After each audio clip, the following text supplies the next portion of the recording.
Home ownership myths in immigrant communities. My aunt called me last week crying. She bought a house 6 months ago because everyone said renting was throwing money away. Now she can't afford to fix the broken heater. And guess what? She's colder than she ever was when she rented. Today we're talking about something that affects so many of us in immigrant communities. The pressure to buy a house, and I'm going to tell you something that might shock you. Buying a house is not always the smart move. I know. Your parents are probably already disagreeing with me through the screen, but stick with me because this could save you thousands of dollars and a whole lot of stress. Let me ask you something. How many times have you heard this? Renting is throwing money away. If you're like me, you've heard it a million times, at family parties, at church, from your parents, from that uncle who always has advice about money, but doesn't ever seem to have any money. But here's the truth. Renting is not throwing money away. Renting is paying for a place to live. Just like buying food isn't throwing money away. You need somewhere to live, right? When you rent, you're paying for a roof over your head, someone else to fix problems, the freedom to move when you need to, time to save money and build your credit. That's not throwing money away. That's called living your life. I get it. In many of our cultures, owning a home means you made it. It means you're successful. It means you're a real adult. Back home, maybe owning property was the only way to build wealth. Maybe your parents or grandparents worked their whole lives to own a small piece of land. That dream is beautiful. I respect it.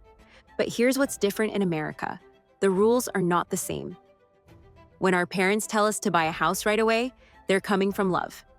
They want us to succeed. But sometimes, what worked for them in a different country or a different time doesn't work for us right now. Let me tell you about my friend Maria. She came here from El Salvador. After 3 years of working 2 jobs, she finally saved $15,000. Her whole family told her to buy a house immediately. Stop renting, they said. You're wasting money. So she did. She bought a small house. She was so proud.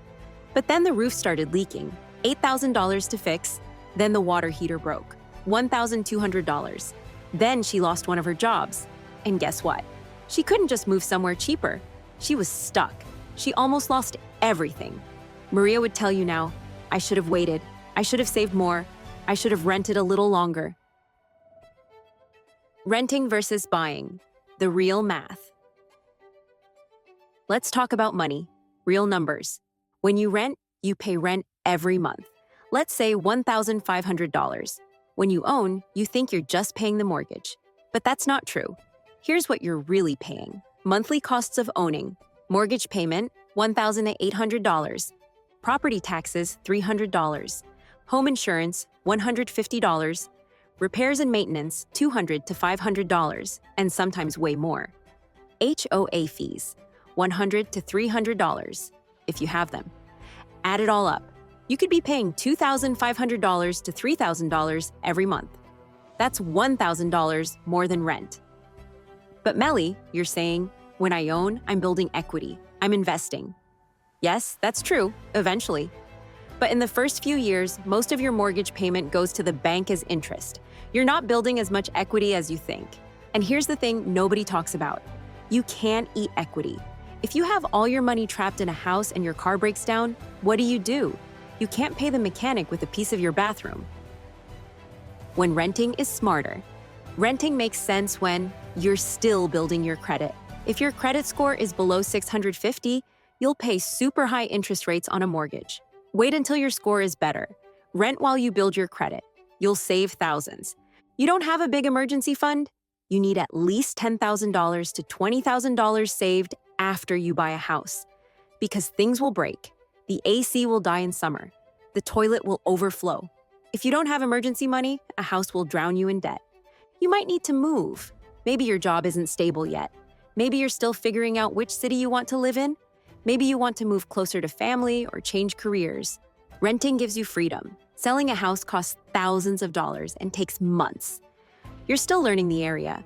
When you first arrive in a new country or city, you don't know the good neighborhoods yet. You don't know where you want to live long term.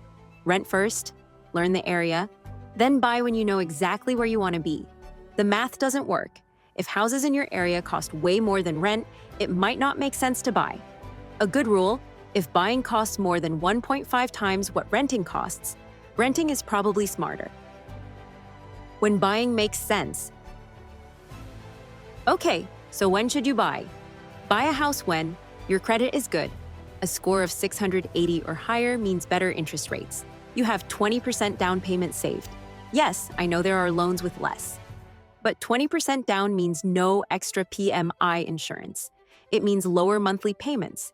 It means you start with real equity. You have an emergency fund, at least 6 months of expenses saved plus money for house repairs. You're staying put for at least 5 years. It takes about 5 years for buying to become cheaper than renting because of all the fees you pay up front. You understand all the costs. You've done the math. You know what you're getting into. You're ready. You want to own, not just because others say you should. This is your life, your money, your decision. Breaking free from the pressure. Here's what I want you to understand. Your path doesn't have to look like anyone else's path. Just because your cousin bought a house at 25 doesn't mean you should. Just because your parents think renting is shameful doesn't mean it is. Just because everyone at the family party asks, "When are you going to buy a house?" doesn't mean you need to answer tomorrow. You know what's actually shameful? Losing a house because you bought before you were ready. Going into debt because you rushed. Stressing every single day about money because you tried to keep up with other people's expectations. There is zero shame in being smart with your money. There is zero shame in renting while you save.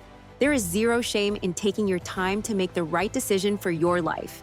Listen, I love homeownership. I own my home now, but I rented for 8 years first. 8 years. And you know what?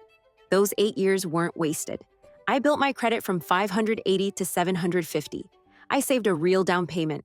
I learned what I actually needed in a home. I figured out which neighborhood I loved. When I finally bought, I was ready. I was confident. I got a great interest rate. And I sleep well at night because I know I can afford my house.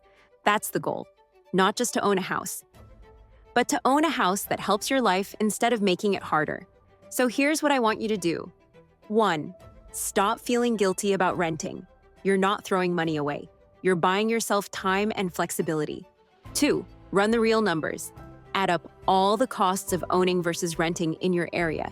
Be honest. 3. Build your emergency fund first. Before you even think about a down payment, get 6 months of expenses saved. 4. Work on your credit. Check your credit score for free. Pay bills on time, pay down debt. 5. Have the hard conversation with family. Tell them you appreciate their advice, but you're making the smart choice for your situation. Remember, the American dream isn't just about owning a house, it's about building a stable, happy life.